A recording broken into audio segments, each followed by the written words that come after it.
Wait, just turn on the live stream. Sorry about that, guys. Just turned on the live stream. Trying out a different view again in the Tesla Model Y. I was actually trying to get it so that you could see the steering wheel a little bit better. Let's see. I really wanted you to be able to look out the window also, though. Well, all right, I guess that's gonna have to do. Let's see, does the light help? Or does the light make it worse?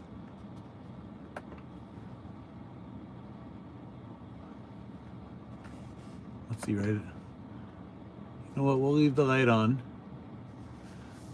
All right, my hands are gonna be on the wheel the whole time, but you'll be able to notice that I'm not actually turning the wheel. I'll let the wheel slide through my hand, you can see, but the Tesla needs you to put some torque and resistance on the steering. It wants to know that you're there. It's actually been getting really good at recognizing what I'm doing, and once or twice I looked at my cell phone and it told me to pay attention to the driving. So there's a camera up here. There's cameras on the outside, but it's good to pay attention when driving. You really shouldn't use your phone. So when it yells at me, I put it away because it's nice to have the car self-drive for me. I have to say, I'm getting pretty comfortable with it, and it's been a couple of months that I've had the car and it's working better and better. So I'm in the car right now. I'm gonna go for this drive. I'm in easy entry, so you can see the steering wheel is pretty far from me. When I touch the brake, it repositions the steering wheel and my chair to my profile. And I'm going to we can turn on full self-driving out here, but it doesn't work 100% anywhere. So your hands always have to be on the steering wheel, but out here on the side streets, you have to be a little bit more careful. The beta is mainly for highway, but it seems to work on the side streets pretty well. And it's very cautious, actually. If anything, it's more cautious than human drivers. But you have to be careful because every once in a while it really second guesses or thinks about something and takes a while. So right now I have it on full self-driving. We just came to a stop at the stop sign. And you can tell I'm in full self-driving due to this blue line right here. That shows me the direction that the car is going to go, and I can tell when it's thinking about making a turn or going around a double parked car. It's pretty interesting to be able to watch your drive in real time, 360 degrees around your car. I can see when somebody sneaks up behind me or is tailgating a little bit. I stay pretty engaged with this navigation system. Keeps me awake, keeps me alert. I'm able to check all my mirrors. I look at the video, and I have extra time to check all my surroundings while the car stays in lane. So this is a pretty difficult intersection here going to the highway. I can see that it looks like it's going exactly where I want it to, so I trust it. I'm giving it a little bit of power here because she went to slow down, and she does that if she's a little unsure and there was a cone there. So I get it. You just always have to be prepared to give it a little power to the car to tell her that you're sure that she's making a good decision. So we're getting on the on-ramp and going 50, I have to say. That was a little close on the on-ramp. There was no edge there. We were just about to do a lane change and we have a car speeding up on us, so you can see how that really helps. I think that that's a great safety feature. And I was able to look at my blind spot and see the other car coming over from 2 lanes over, so I knew that was the car was making a safe decision. So you'll notice it's not really that timid. It's definitely making moves and doing what it thinks is accurate. I didn't like how that lane was ending over there, and I knew that I had the steering wheel turned in a way that it would jump out of full self-driving if. So that's why you have to be cautious, and why I'm taking these videos. In my opinion, if you really want to buy the full self-driving, I'd say pay monthly, see if you like it. I paid all at once, and I paid ahead of time, so I actually got the price breakdown at the 12,000, not the 15,000. So that's why I did it, because I'm worried that Elon's gonna, or Tesla's gonna keep raising the prices. As full self-driving gets better, you're paying for better data, better updates. So that's why I paid all at once. But you could try it out, the full self-driving, and I really wouldn't engage it unless I was going on a trip and I got on the highway and I knew that I had a number of miles. Maybe if you wanted to try it out, take a record or post a video like I'm doing. It's a good reason to do it a lot more. 400,000 cars, they said that they turned on all at once, at anywhere between $9,000 and pulling in. You'll see right here, it wants me to pay attention because it loses the lines over that drawbridge. So really quick, you saw a warning come up, pay attention. It's a very smart system, a lot of warnings.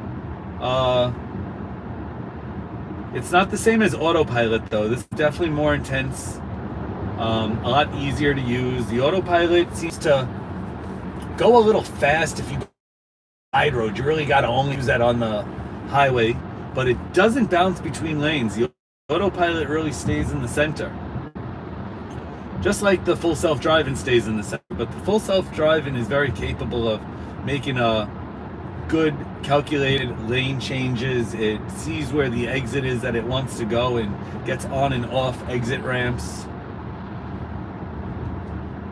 Does really well with the red lights and stop signs. When I'm in the city, it doesn't make any rights on reds, but I've actually had it come to a complete stop and then make a right on the red in Westchester. So that's pretty cool. The other day, the car made a little bit of a sharp move, but I went around a pothole, and it really doesn't do that often, but I swear there was nothing else around me, so I keep questioning, like, did it really go around that pothole? And I have no reason to believe why it didn't. It took me off guard, but I saw that there was no reason to take it out of full self-driving, so it was nice not to hit that.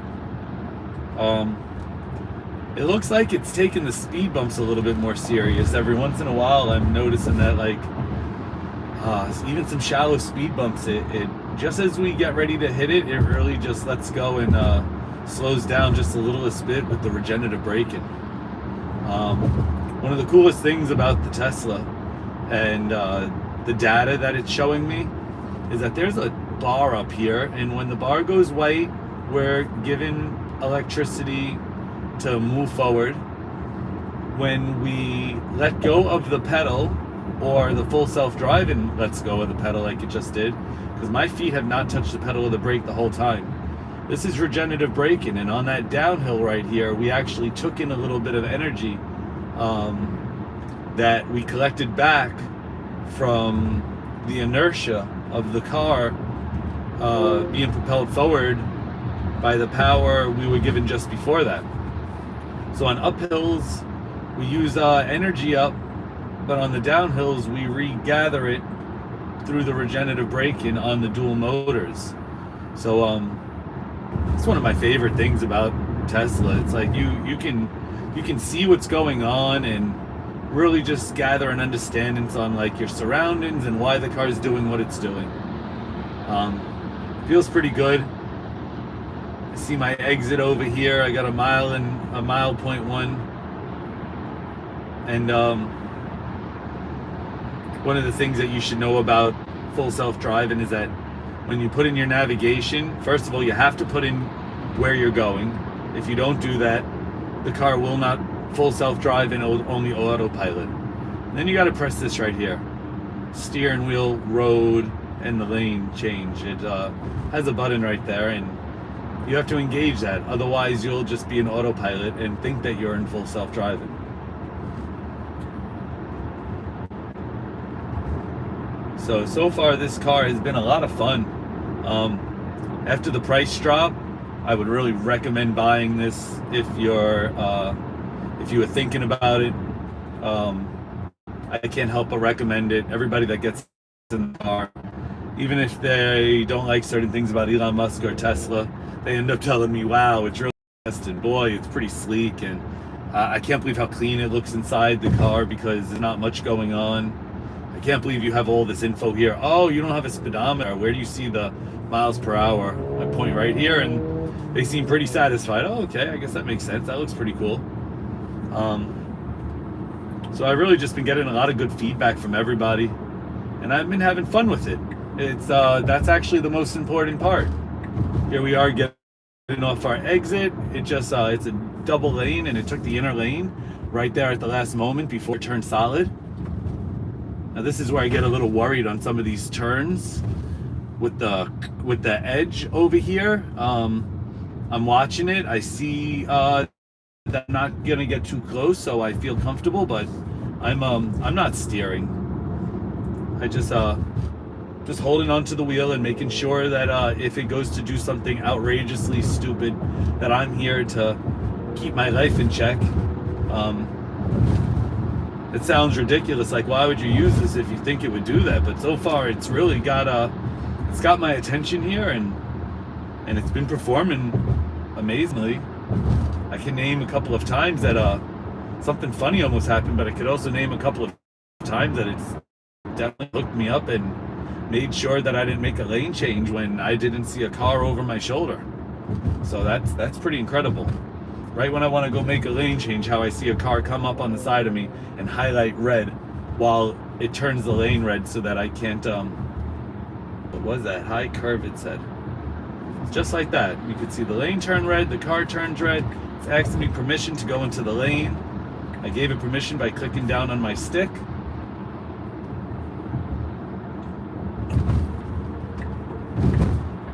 Looks like too many cars came and asked me for permission again. We really don't even need to go into the middle lane, but I think it wants to go a little faster, and the car in front of me over there wasn't really going that fast.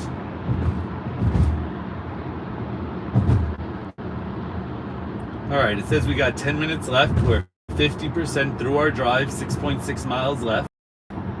And I mean, I think you guys can see I haven't had any interventions. The car's been performing outrageously safe. Really centered in the lane and not going too fast. You can see a lot of people going faster than me. Meanwhile, I'm at the exact speed limit. Speed limit sign here just said 45. And as you saw, as we came up to it on the screen, it changed at the exact moment I said it. It's vision-based technology, and Tesla got rid of the 5 sensors on the front bumper and the 5 sensors on the back bumper. The bumpers look a lot cleaner and sleeker, and a lot of people think that they did it to save chips, but I really believe that this was in the Tesla thesis, and turning all of these cameras to 5 megapixel cameras is super awesome. Makes me feel a lot safer with the vision base. We are in a vision-based world. I do believe that the roads are going to need to be painted and managed well in order to allow the vision-based navigation to see everything that it needs to respond and listen to.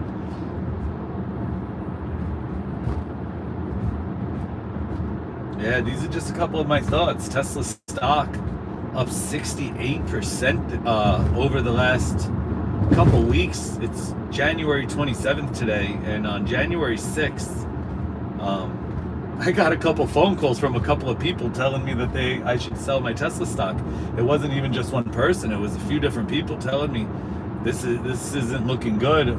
We're getting out. And that night on the after hours, I turned on my phone. I have after hours buying privileges, and I bought a couple of shares just because everybody was really getting a little emotional. I had to be a little contrarian and really push forward and go against the 99% of people.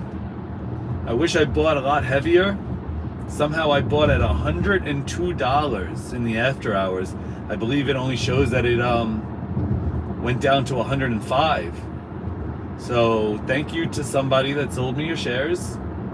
I really should have went all in, but that's not the right way to that's not the right way to play life. So I'm a safe guy. I allocate my chips wisely. The car wanted to go into the center lane again. And after such a good earnings call, it sounds like with the price drop, Tesla's selling twice as many cars as they're making. And they've already raised the Model Y by $500 already. I don't think they're going to raise it much more right now. But, putting an order in is probably a decision to have one gas vehicle and one electric vehicle. There's pros and cons to both, and so far I'm not seeing too many cons on this car, and I am imagining, or I believe, that as time goes on and software updates get better, that whatever small problems that we have, I think that they're gonna quickly disappear and turn into a big list of pros. I've been relaxing pretty much this whole time while talking to you guys and taking a nice long drive. Coming back from a friend's place. It's a lot of people's birthdays today. It was my pop's birthday and my grandfather's birthday. It's one of my friends' birthdays.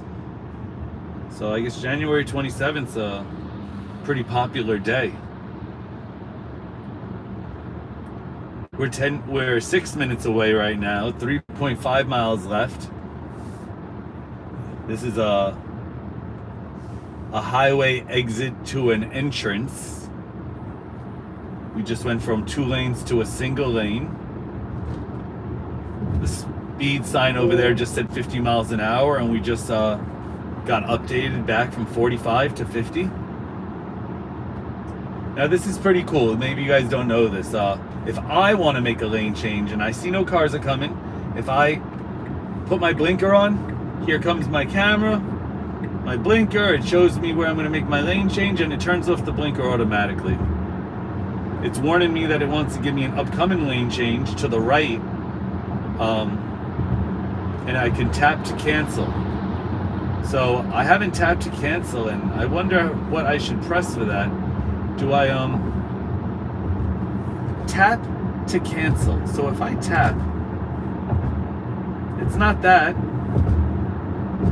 Okay, I canceled the lane change right there by touching the touch screen. There's no reason to make a lane change coming up. I just actually moved the car into the middle lane because that's where I want it to be, and the car sometimes wants to pick a specific lane. It must know that our exit coming up in a mile is in the right lane. So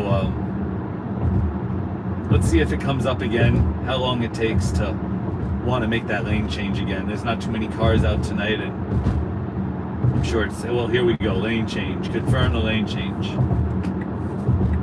So most of the time it actually makes the lane change without asking me confirmation, but when we get a drive that asks us for confirmation, it pretty much sticks to asking.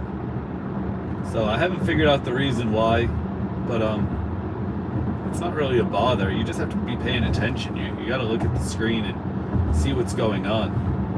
So I completely know where I am. I'm gonna open up the screen here so you guys can see a little bit better. We're gonna come up to the exit soon, and you guys will see how we get into our off ramp. The car will slow down and come to a stop sign. It's all pretty nifty. By now it's like I get to, I know this already. I know this. The car always puts on the high beams right here, curve, and when I get to the street lamps over here, it gets ready to turn it off. Up, turned it back on and then off again. It if too many cars are facing me across the highway, it doesn't want to shoot it into their eyes. I notice it turns it off. All right. It actually wanted to get off the exit before that I was not expecting, but both work for me. It says a stop sign and a pretty big left-hand turn over here.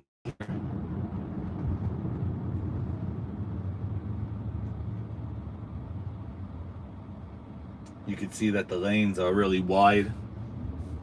The car is jumps into the lane usually pretty fast. That time it really took its time, and I'm fine with that. I think it gets a little funny behind the line of parked vehicles here.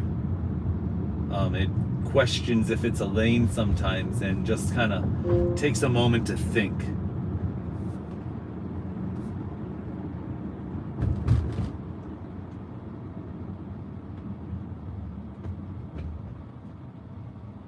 All right, you can see we're at a red line. The crosswalk is highlighted here. The other crosswalk is highlighted there. You'll see these little barriers, how Tesla has it highlighted in red, saying that that's like just a straight no-go. And I mean, we drove from off the highway to on the highway to off the highway again. I mean, so far no problems. If we have a problem, it's probably going to happen here if we take too long to get into this left lane.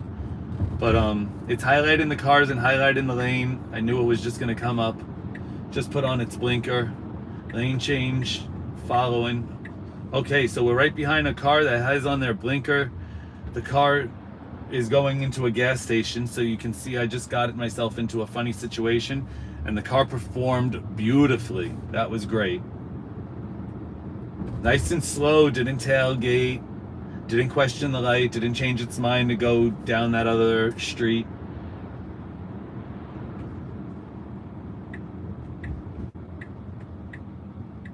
Sometimes it wants to make a left on that block, sometimes it makes a left on this block. That's how you can tell it's vision based and not map based. It doesn't go the exact same way every time, which is a little weird, but kind of interesting. I've taken a few little alternate routes that I didn't know about, but nevertheless kept getting to my destination, so I keep using the software. I don't see over here where it's, oh, there it is, 25 miles per hour is right there on that post, right there on that street lamp post. It's really awesome how those have been showing up. Now we have a really tight squeeze over here. I'm not sure if you guys are going to be able to see it, but my mirrors should tuck in. This is, oh, there we go. Both mirrors just tucked in. This car is moving to give me a little bit of room. And you can see the wheel is completely driving without my hands. As we pass now, the mirrors are about to untuck. There we go. And I mean, that is like peachy keen. I don't know what to say. I mean, anytime you get into a tight position and the mirrors on your car automatically tuck in order to give you some extra room, and I can see everything with my vision and with my cameras, I mean, this is, no, I'm tired of people telling me that my Honda could do that, my Kia could do that, my Volvo does that. Yeah, I know, it kind of does all these things, but it doesn't do all these things. Now we're getting pretty close. You can see how the car wants to go around these cars, and it's taking the center lane here without having a lane painted on the floor. It randomly puts it there sometimes, and it takes it away and takes the center. So I doubt it's gonna do this pothole thing again, but this is where the pothole is. We're here at a stop sign. It's moving a little bit more to the right. Let's see if we make any harsh turns right here. We're gonna go right over the pothole, and didn't encounter it at all, so there was no reason to move. Guys, YouTube, thanks for coming with me on my drive. Every time I do this, if you go back to some of my old videos, I believe the video quality is getting better and better, and I believe that the drives are getting better and better. I normally don't ask, but like and subscribe if you like. It's really not a big deal. Leave a nice comment, leave a nasty comment. I answer all of them. every once in a while somebody writes something that I feel like I should delete, but I feel like YouTube's gonna get angry, but I still leave all my comments up. So just give me some feedback, and I love to keep doing this and hear from you guys. So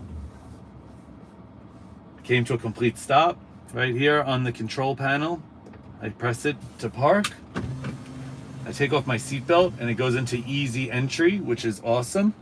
And what I'm gonna do is I'm gonna reach back here and turn off the live stream and say thanks again one more time. And I'll see everybody next time. Peace.